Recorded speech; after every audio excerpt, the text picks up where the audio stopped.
Okay, first of all, thank you for the invitation. My name is Baboucarr Saho. I'm a Gambian, a citizen of the Republic of the Gambia, a businessman and entrepreneur, someone who is very passionate and have been working for a very long time on private sector advocacy. And I'm here today just representing myself. I'm not in any official capacity. You're not here for GCCI. No, if we I'm can just just go here out to straight. have a conversation with my brother. Perfect. Okay, so that's a very, very relevant question. I mean, very relevant to our times. So to understand the policy and to be able to decipher the policy for proper public discourse, I think it will help to refer to certain protectionist measures that have happened, let's say, within our sub-region, the West African sub-region, so that we can better understand why these things happen, why governments would normally want to adopt this option. So take the case of Ghana, for example. The Gold Board of Ghana is a government agency that is responsible to regulate, the gold mining sector of Ghana. So they're inching towards stopping or banning the exportation of gold from Ghana because they've already started building an internal capacity to be able to refine gold. So this measure would make absolute sense to Ghanaians and the Ghanaian economy because Ghana is halting the exportation of a commodity that it mines, that is gold. So Ghana has gold, so that would make sense for Ghana to do so. We've seen similar measures also recently in Burkina Faso, where they also have some gold mining deposits and have restricted the exportation of gold to refine it within, to create internal value, export it after it has been refined to generate more value for what they have in the country. So it also makes sense to Burkina Faso. And the other example is Niger with their uranium.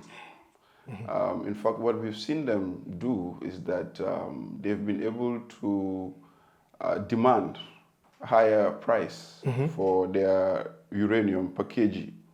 And this has worked because they produce it, they have it. So in the case of the Gambia...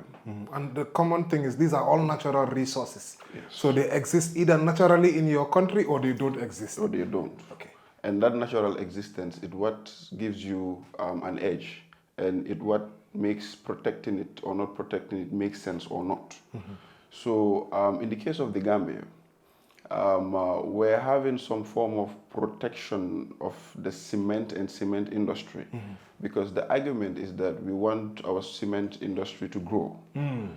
But we have to understand something because what does it take to produce cement? It takes limestone and clinker, which are some of the main ingredients. Senegal has both. They have abundant limestone deposits. And one would naturally think if Senegal has it, Gambia should. Then maybe we should work on figuring out where it is. Okay. But until then, we don't have it until then. So if we're protecting something, it is because we have it. We can, produce it.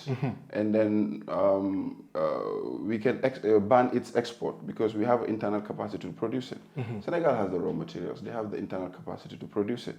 So if we want to protect that commodity in the face of an infrastructure deficit, and also we're in the course of, building this country.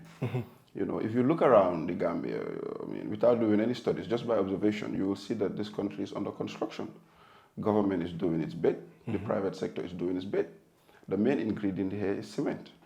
So I think what we should have done is to facilitate and create a mechanism with Senegal to ensure that we have abundant supply of the commodity to bring down its price so that we can facilitate this infrastructural development that we are currently undergoing.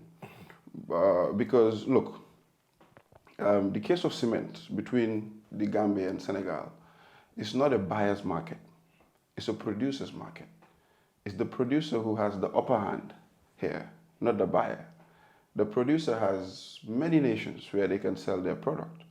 The buyer has, its immediate neighbor who is having the product. So why don't you have a negotiation, a broader policy concession, yes, so that you can have the commodity readily available? Because what you've done right now is that it's firefighting.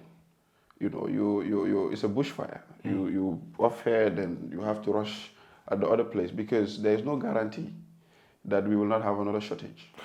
Talking about shortage. There is no guarantee. Talking about shortage.